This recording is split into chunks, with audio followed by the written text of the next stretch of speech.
Ernest Goes to School. Has Ernest go to school? Because he didn't finish his high school degree, so he has to go back to school to finish that. So, the positives on this film are Ernest going to school is actually a pretty good concept. Having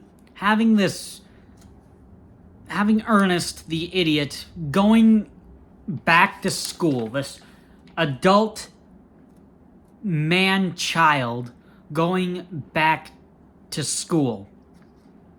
That's actually a pretty funny concept. Just like Ernest in the Army.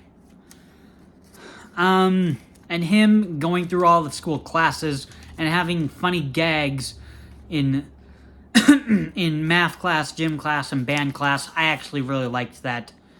I kind of liked it that he became smart in the second half of the movie. That was actually pretty cool. That was a little bit different. That was kind of cool to see. Now on to the negatives. I think Ernest's friends should have found out about the machine because I don't think they actually really see it. Then the whole study, and then the whole line, study like the rest of us, line would have actually made more sense. Because in the movie we watch, they actually don't see the device, but it's acted like they did see the device in the locker. But we don't see that scene. So I don't actually think they found out about the machine. So that whole conversation with Ernest... Ernest and the German lady fixing the machine doesn't really make sense.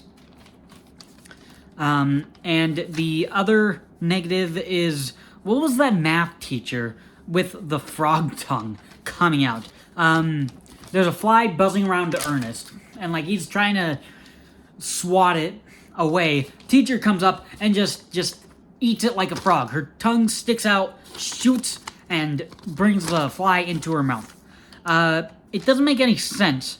The movie shouldn't really have any fake supernatural science fiction stuff, although I am talking about Ernest going to school, and there is this science fiction device to making him smart. But that can be explained away. That could actually be explained away with some science terms and whatnot. But the teacher frog tongue just doesn't make any sense. Because that comes out of nowhere. And this movie isn't supernatural at all. I know Ernest Scared Stupid is supernatural because it has the trolls, but that's like the only one that has any supernatural creature elements to it. This one doesn't, so it feels really weird to have it in there. So Ernest Goes to School. Honestly, I don't think it's very good. I don't think it's a very good Ernest movie. I honestly didn't hate watching it, but there's just not a whole lot of positives to say about it. And there's actually... Not that the negatives were terribly big, because it's like one scene or two scene. The negatives were actually like two moments in the franchise that were bad, or in the movie that was bad. But honestly, there's just not really anything overly entertaining in this, so it doesn't have a lot of negatives to it, but it doesn't really have a lot of positives to it either. So Ernest Goes to School, I don't think it's very good. So it's one of my least favorite Ernest movies. Thanks for watching.